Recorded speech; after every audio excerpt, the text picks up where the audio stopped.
في حاجات كده مش لازم على كل ورقة بيضة أو حيطة نقرا الكلام اللي عليها. انت ايه عرفك ان الكلام ده مش عليه سحر أو مش متعزم عليه؟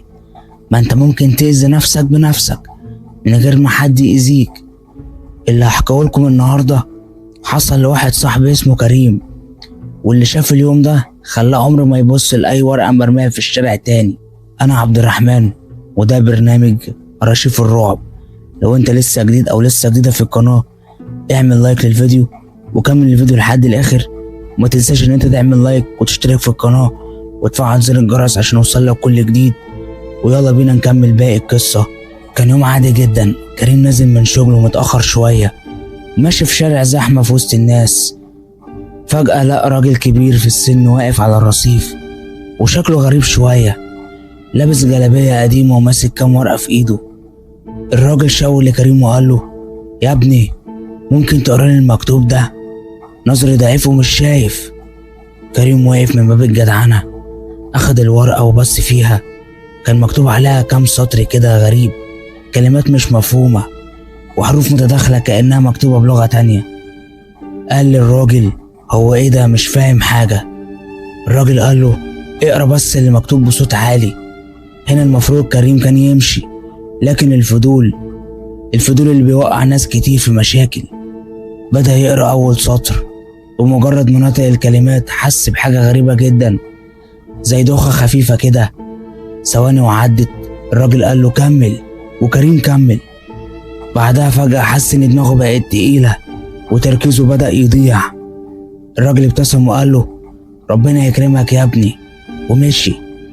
الغريب إن كريم كمل طريقه عادي جدا، وصل البيت ودخل أوضته، وبعد حوالي نص ساعة حب يتصل بواحد صاحبه. مد ايده لجيبه، التليفون مش موجود. استغرب، دور في جيبه التاني، مفيش. فتح المحفظة، لقاها فاضية، كل الفلوس اختفت. بدأ يتوتر، قام يراجع يومه كله. هو وقع منه التليفون، اتسرق، لكن الحاجة الأغرب كانت الساعة غالية كان لابسها في ايده طول الوقت. بص المعصم والساعة مش موجودة. هنا قلبه وقع، لأنه متأكد 100% إنه ما خلعهاش. قعد يحاول يفتكر، آخر حاجة فاكرها الراجل والورقة، لكن إزاي حد ياخد منه كل الحاجات دي من غير ما يحس؟ في اليوم اللي بعده قرر يرجع لنفس المكان. وقف ساعات يدور على الراجل، لحد ما شاف واحد بيجري ناحية عربية ميكروباص وهو بيزعق. الناس اتلمت حواليه. الراجل كان بيقول: والله العظيم كان معايا 3000 جنيه وتليفوني جديد مش لاقيهم. كريم قرب منه وسأله: انت حصل لك ايه؟ الراجل رد: واحد اداني ورقة وقال لي اقراها لي. هنا جسم كريم كله أشعر، وسأله بسرعة. كان راجل كبير ولابس جلابية. الراجل بصله بدهشة وقال: ايوه، انت تعرفه؟ في اللحظة دي كريم عرف ان الموضوع مش صدفة، وان في ناس بتكرر نفس الحركة مع ناس كتير. بدأ يسأل أصحاب المحلات القريبة. في الأول محدش كان عايز يتكلم، لكن بعد إلحاح شديد واحد من أصحاب الإكشاك قال له: الراجل ده بيظهر كل فترة ويختفي. كريم سأله: بيسرق الناس؟ صاحب الكشك سكت شوية وقال: اللي بيقع معاه بيطلع كل اللي معاه بإيده. كريم اتصدم: ازاي يعني؟ الراجل قال: في ناس شفناها بعينينا، واحد طلع محفظته بنفسه واداها للراجل، وواحد تاني سلم تليفونه، وواحدة سلمت دهب كان معاها، وكلهم بعد ما بيفوقوا بيقولوا مش فاكرين حاجة. كريم حس بخوف حقيقي، لأن ده بالظبط اللي حصل له. لكن اللي حصل بعد كده كان أغرب. بعد أسبوع تقريبا وهو راجع البيت بالليل، لقى ورقة متعلقة على عمود نور، كان مكتوب عليها: ممنوع القراءة ما بالأسفل. طبعا أي حد يشوف الجملة دي هيحاول يبص، وكريم بالفعل قرب، لكن فجأة افتكر اللي حصل له ورجع خطوتين لورا. في اللحظة دي لمح حد واقف بعيد بيراقبه، نفس الجلابية، نفس الشكل، نفس الابتسامة. الراجل كان واقف ساكت كأنه مستني كريم يقرأ، ولما لقى كريم بيرجع ابتسامته اختفت ولف وشه وسط الزحمة. كريم جري وراه، لكن الغريب انه اختفى في ثواني كأن الأرض بلعته.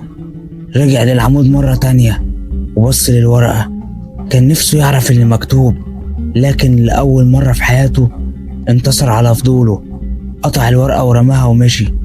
ومن ساعتها بقى أي ورقة غريبة أو كلام مجهول يشوفه في الشارع ما يقربلوش، لأن في حاجات ممكن تخسرك فلوسك وحاجات ممكن تخسرك عقلك. لكن السؤال اللي محير كريم لحد النهاردة، لو كان اللي أخد منه الراجل مجرد تليفون وفلوس وساعة، يبقى ليه لما افتكر وش الراجل بعد سنين لسه بيحس بنفس الدوخة اللي حسها أول ما قرا الورقة؟ وليه كل ما يحاول يفتكر الكلمات اللي كانت مكتوبة دماغه بتقف عند أول سطر، كأن في حاجة مش عايزاه يفتكر؟ وبعد سنين من الحادثة كريم كان بينظف درج قديم في بيته وفجأة لقى ورقة متطبقة بين أوراقه. استغرب جدا لأنه عمره ما شافها قبل كده.